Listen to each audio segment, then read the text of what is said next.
હરિઓમ. આજે આપણે standard 8માં English 2માં મેં તમને એસે આપ્યો હતો ઇન્ડિપેન્ડન્સ ડે વિશેનો. તો હવે પછીને આપણે ચાર જ એસે, મતલબ કે આ થઈ જાય પછી 3 એસે જ રહેશે. તો આ છે ઇન્ડિપેન્ડન્સ ડે. એના પછીનો હું તમને આપું છું ધ ડૉક્ટર. ડૉક્ટર વિશે તમારે તમારી જાતે એસે લખવાનો છે કે ડૉક્ટર છે તે ક્યાં તેનું કામ કરે છે, કેટલા કલાકનું કામ હોય છે, તે પેશન્ટને કેવી રીતે તેની સાર સંભાળ લે છે, શું કરે છે ત્યાં હોસ્પિટલમાં. તો એના વિશેની એની લાઈફ કેવી હોય છે ડૉક્ટર્સની, એના વિશેનું તમારે એક એસે લખવાનો રહેશે. અહીંયા છે ધ ઇન્ડિપેન્ડન્સ ડે મેં લખ્યો છે, હું તમને સમજાવી દઉં. India became free from the British rules on 15th August 1947. આપણો દેશ ક્યારે આઝાદ થયો? તો કે 15મી ઓગસ્ટ 1947. કોનાથી આઝાદ થયો? તો કે બ્રિટિશ રૂલ, જે અંગ્રેજોના પેલામાં બંધનમાં જે આપણો ભારત દેશ હતો તેનાથી આઝાદ થયો. ક્યારે? તો કે 15મી ઓગસ્ટ 1947.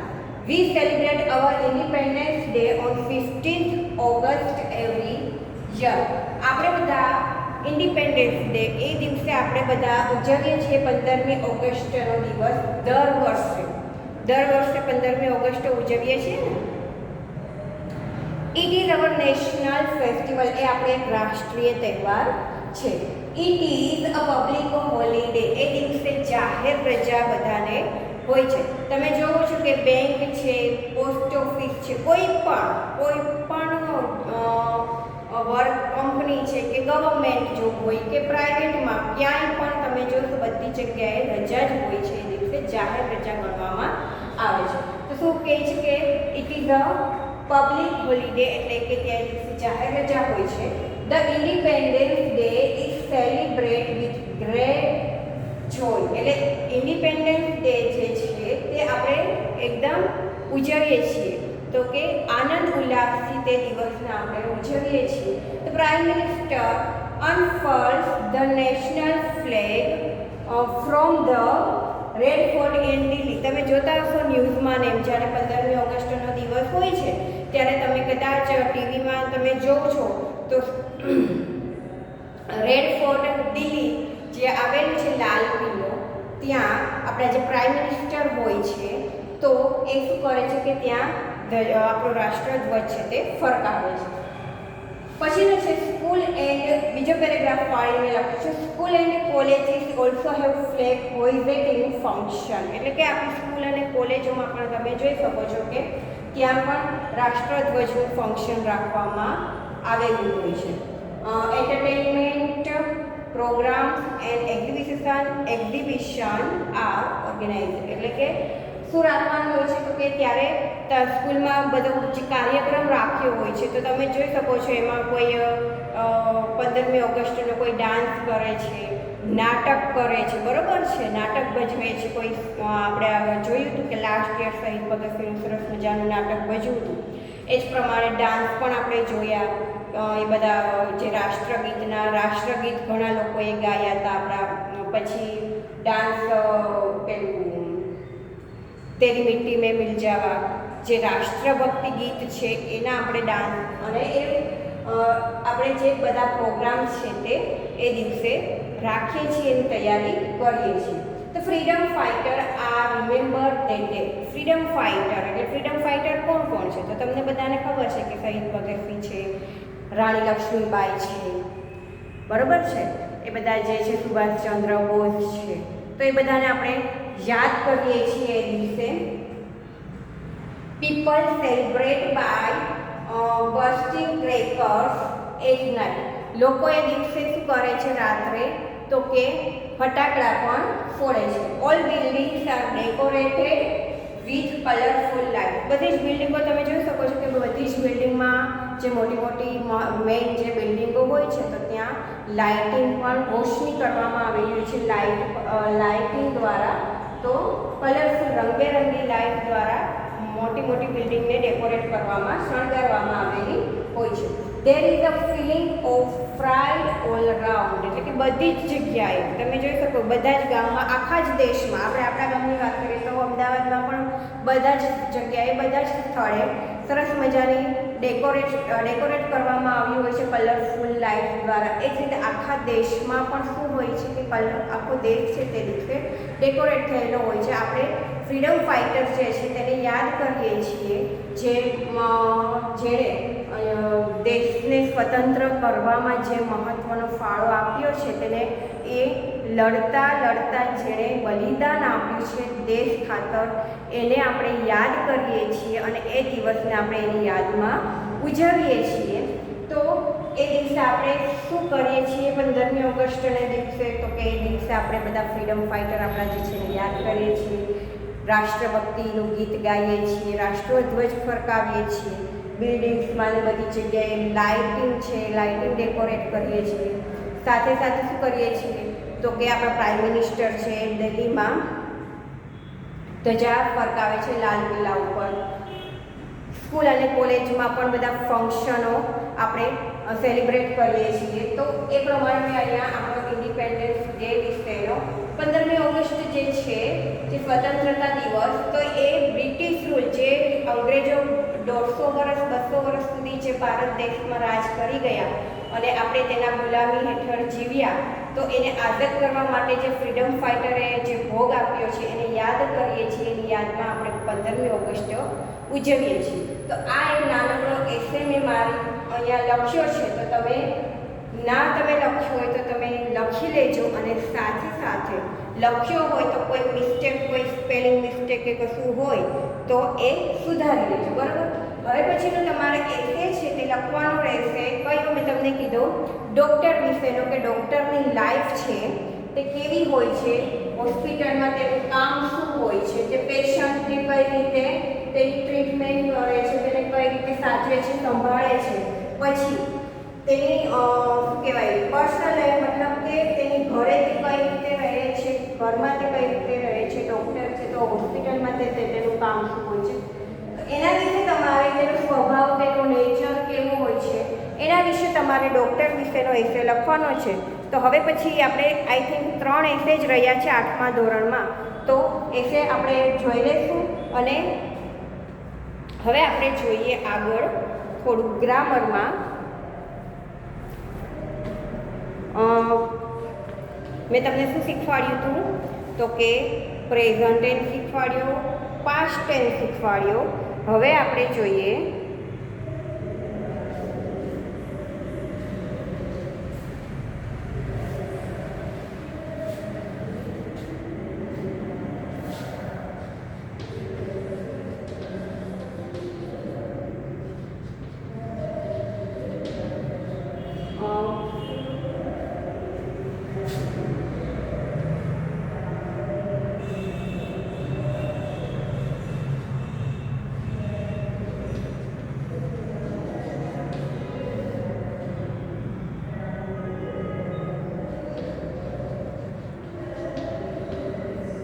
પ્રેઝન્ટ ટેન્સ પર કેવો પ્રેઝન્ટ ટેન્સ તો કે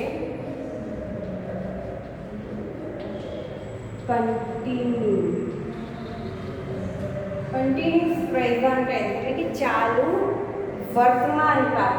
ચાલુ વર્તમાન કાળમાં તમને બધાને ખબર છે ચાલુ વર્તમાન કાળ એટલે શું? ચાલુ વર્તમાન કાળ એટલે શું? વ્યાખ્યા યાદ છે? તો યાદ ના હોય તો યાદ કરો, બુક ખોલ્યા વગર, કેમ કે આપણે બહુ બધું ચાલી ગયું છે આ બધું. તો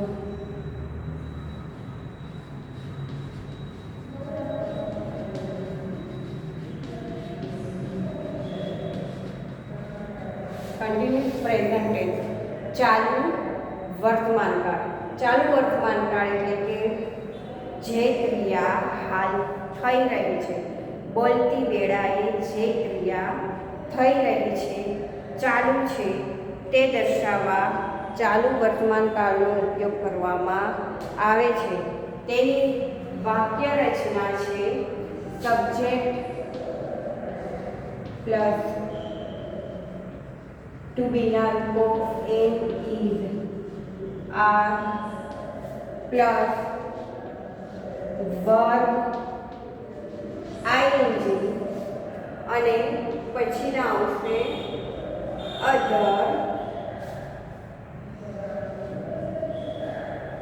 વર્ડ, એટલે કે અન્ય શબ્દો અથવા તો વધારાના શબ્દો. તો એમાં શું આવશે? સબ્જેક્ટમાં સબ્જેક્ટ એટલે કે કર્તા, પછીનું એટલે આઈ વી યુ ઈ શી અથવા તો કોઈનું નામ હોય એ સબ્જેક્ટમાં. ટુ બીનું એકવચન છે તો ઇઝ અને આઈની સાથે જ આપણે એમ લગાડીએ છીએ ટુ બીનું. બાકી તો એકવચન હોય તો ઇઝ અને બહુવચન હોય તો આર. વર્બ આઈએનજી, વર્બ સાથે મૂળ ક્રિયાપદમાં આપણે આઈએનજી વાળું લગાડીએ છીએ અને અંદર વર્બ.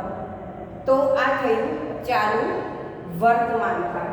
હવે તેની એક્ઝામ્પલ જોઈએ. એક્ઝામ્પલમાં શું આવશે? તો કે ઘણા બધા એક્ઝામ્પલ તો આવી શકે.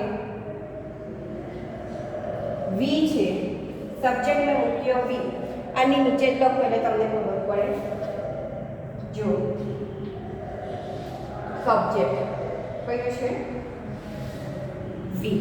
હવે વીની સાથે ટુ બીનું રૂપ કયું લાગશે? એમ લાગશે, એમ લાગશે કે આર લાગશે? તમને ખબર છે વી આર. હવે આપણે શું કરવાનું છે? તો કે વર્બ ક્રિયા શું કરે છે? ક્રિયાપદ આપણે મૂકવાનું છે. તો વી આર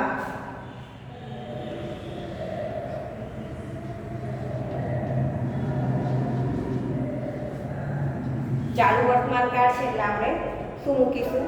વર્બ આઈએનજી વાળું, કે અત્યારે ક્રિયા ચાલુ છે. We are playing chess. અમે ચેસ રમી રહ્યા છે. પછીનું બીજું વાક્ય,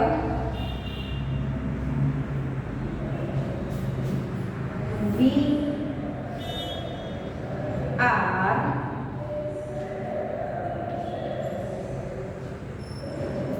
learning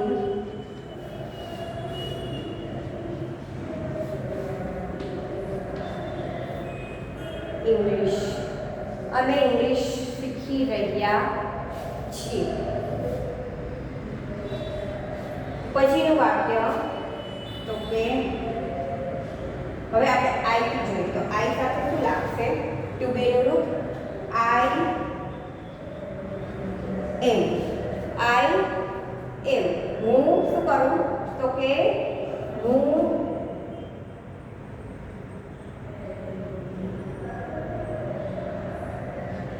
આઈ એમ રાઇટિંગ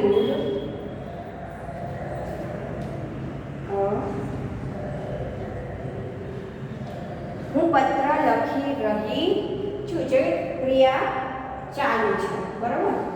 પછીનું વાક્ય શું બનશે? તો કે થી વાક્ય બનાવીએ. ધે આર, તેઓ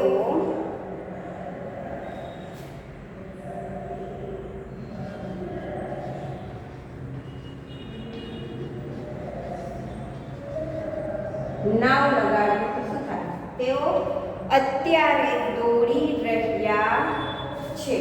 પછી અથવા તો દે આર ટોકિંગ. ટોકિંગ પણ કહી શકો, એટલે કે વાતો કરી રહ્યા છે. તો આ બધા જ કાળ છે, મતલબ કે આ બધા જ વાક્યો છે. તે કયો કાળ થયો? તો કે કન્ટિન્યુ પ્રેઝન્ટ ટેન્સ. તો અહીંયા ચાલુ વર્તમાન કાળમાં આપણે જોઈએ છીએ કે આ વાક્ય રચના મેં લખી છે કે સબ્જેક્ટ, પછી ટુ બીના રૂપો, વર્બ આઈએનજી વાળા રૂપો, અધર વર્બ. હવે મારે આને શું કરવાના છે? તો કે પ્રશ્નાર્થ વાક્ય બનાવવાના છે. We are playing chess. અમે શું કરી રહ્યા છે?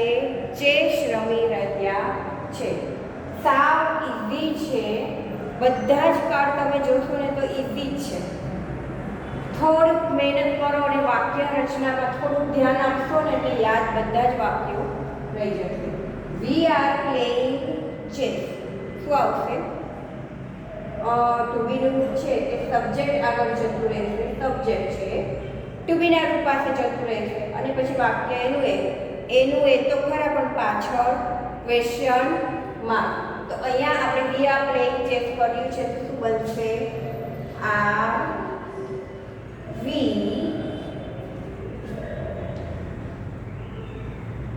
અથવા તો યુ. Are you. શું તમે રમી રહ્યા છો? Playing chess question mark. We are learning English. Are we learning English? Are you learning English? Question mark. I am writing a letter. So આવશે are you writing a letter? Question mark.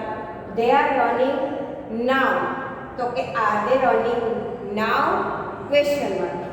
તો આ જ રીતે continue present continue tense છે તો એમાં શું કરવાનું છે તો કે બોલતી વેળાએ જે ક્રિયા થઈ રહી છે ચાલુ છે તે દર્શાવવા માટે આપણે ચાલુ વર્તમાનકાળનો ઉપયોગ કરીએ છીએ.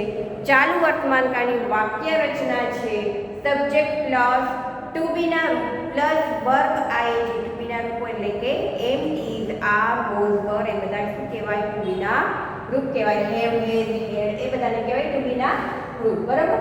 હવે હું તમને એક વાક્ય કહું. આમ તમે જોશો ને તો ઇંગ્લિશ શીખવું સાવ ઇઝી છે. જો હું તમને એક વાક્ય કહું કે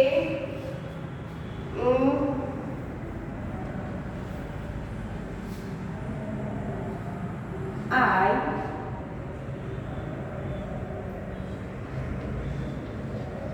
teach. આ કન્ટિન્યુઅસ ટેન્સ નથી, ખાલી એમને એક વાક્ય જ હું તમને કહું છું. બરાબર. સેન્ટેન્સ જ છે સારું. I teach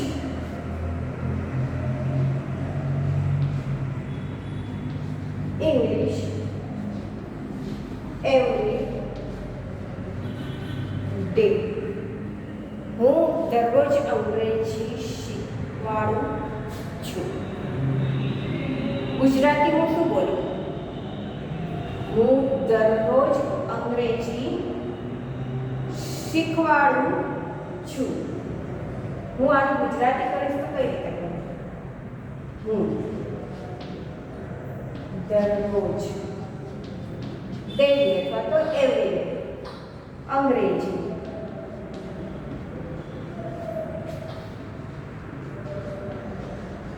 શીખવાડું છું.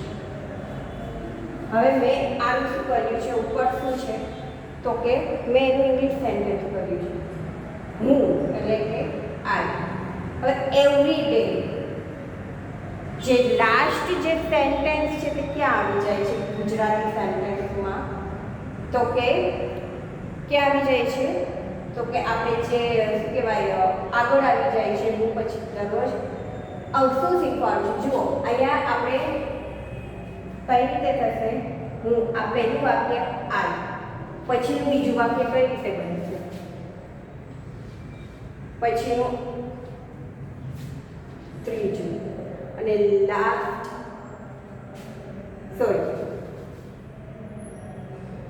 ત્રીજું અને લાસ્ટ બનશે. ના મેં આમ જ લખ્યું હતું ને, બરોબર છે. જુઓ કઈ રીતે બને છે? આમથી શરૂ થાય છે. આઈ એટલે કે હું. એ તો બરોબર છે કે જે પહેલું સેન્ટેન્સ આવે છે આપણે હું, અમે, તમે, બરોબર એ બોલીએ છીએ તેઓ, તો એ તો બરોબર છે, પહેલું સેન્ટેન્સ બને છે. પણ પછી ગુજરાતી આપણે જે ઇંગ્લિશમાં જે રીતે લખીએ છીએ તો પાછળથી શરૂઆત કરીએ છીએ. બીજું વાક્ય બીજો શબ્દ, ત્રીજું અને ચોથું આ રીતે મૂકવામાં આવે છે. હવે હું તમને એમ કહું, હું એમ બોલું આઈ ટીચ ઇંગ્લિશ એવરી ડે, તો હું ગુજરાતીમાં એમ બોલીશ કે હું દરરોજ ઇંગ્લિશ શીખવાડું છું. હવે એમ બોલીશ કે હું શું કહેવાય, હું શીખવાડું છું ઇંગ્લિશ દરરોજ.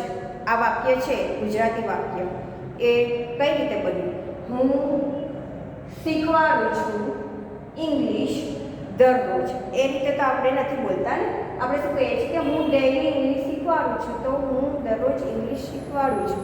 એ રીતે ખાલી વાક્ય કઈ રીતે યાદ રાખવાના છે, જે આપણે ઇંગ્લિશમાં જે સેન્ટેન્સ લખીએ છીએ, તો હું તમને વર્કશીટમાં મેં આપ્યું હતું કે arrange this word, arrange this sentence, એટલે કે વાક્યને ગોઠવો. તો એ જ રીતે આપણે જે ઇંગ્લિશના વાક્યો છે એને આપણે ગુજરાતીમાં કઈ રીતે ગોઠવીએ છીએ, તો જુઓ, તમે જોશો કે આઈ ટીચ ઇંગ્લિશ એવરી ડે. તો અહીંયા હું દરરોજ ઇંગ્લિશ શીખું છું. હવે હું આનું ઇંગ્લિશ કરું તો કઈ રીતે હું આમ કરીશ, આઈ એવરી ડે અથવા ડેલી, આઈ ડેલી ઇંગ્લિશ. પછી શું આવશે, ટીચ, આઈ ડેલી ઇંગ્લિશ ટીચ. આપણે આ રીતે બોલશું કે આઈ ટીચ ઇંગ્લિશ ડેલી. કઈ રીતે બોલશું, તો કે આઈ ટીચ ઇંગ્લિશ ડેલી અથવા તો એવરી ડે. તો આ મેં ગુજરાતી છે એનું જ નીચે ગુજરાતી, સોરી, આ જે ગુજરાતી વાક્ય છે એનું જ મેં નીચે શું કરેલું છે, ઇંગ્લિશ, કે આઈ દરરોજનું ડેલી ઇંગ્લિશનું ઇંગ્લિશ અને શીખવાડું છું, તો ટીચ. તો આપણે કઈ રીતે આ વાક્ય ખરેખર સાચું છે, આ વાક્ય છે તે ખોટું છે. હવે અહીંયા હું એમ લખું કે આઈ ડેલી ટીચ ઇંગ્લિશ, હું દરરોજ અંગ્રેજી શીખવાડું છું. પણ જ્યારે સેન્ટેન્સ આપણે ઇંગ્લિશમાં બનાવીએ છીએ તો ફરક પડે છે. તો એ જ આપણે ખાલી નાના વાક્યો જે આપણે શીખીએ છીએ, પછી હું તમને સ્ટોરી પણ શીખવાડીશ. તો એ જ આપણે થોડું જોવાનું છે કે ગુજરાતી વાક્ય કોઈ પણ આપ્યું હોય, કોઈ પણ કાળમાં કોઈ પણ વાક્ય ગુજરાતીનું આપ્યું છે, તો ઇંગ્લિશ કઈ રીતે કરીશું. હવે અહીંયા મેં લખ્યું છે, અમે ગયા વર્ષે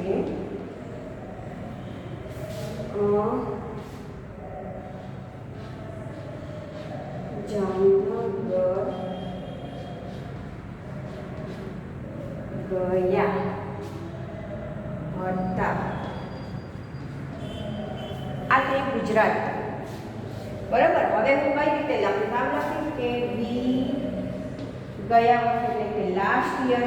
જે તો ઇંગ્લિશ શીખતું હોય ને પેલા આ રીતે લખે, લાસ્ટ યર જામનગર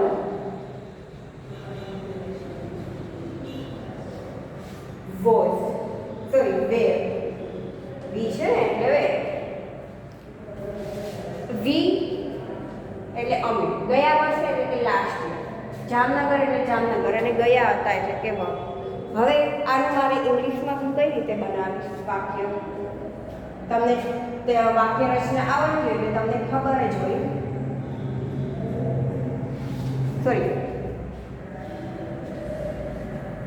વી લાસ્ટ યર જામનગર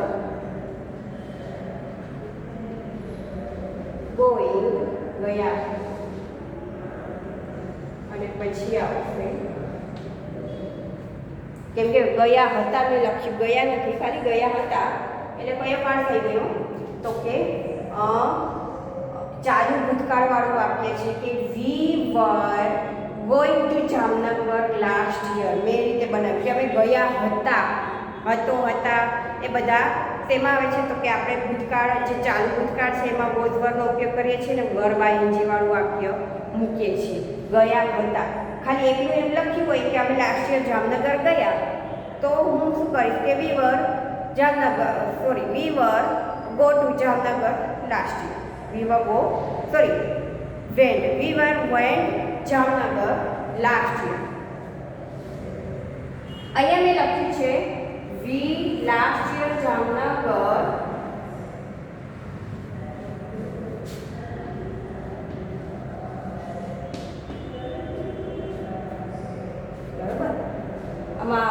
અરેન્જ કરવામાં હું થોડી કન્ફ્યુઝ થઈ ગઈ.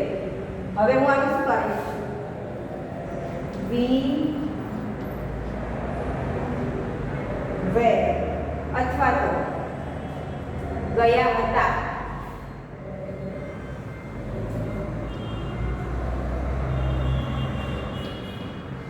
ગયા વી લાસ્ટ યર જામનગર વેન્ટ વાક્ય સાચું છે. તો હવે મારે કઈ રીતે ગોઠવીશ, વી સાથે આપણે ટુ મૂકશું, શું આવશે, આમાં આપણે ટુ બીનું રૂપ નથી મૂક્યું કેમ કે શું કર્યું છે, ખાલી સાદો ભૂતકાળ છે. વી વેન્ટ, પછી જામનગર, પછી શું મૂકીશ, લાસ્ટ યર.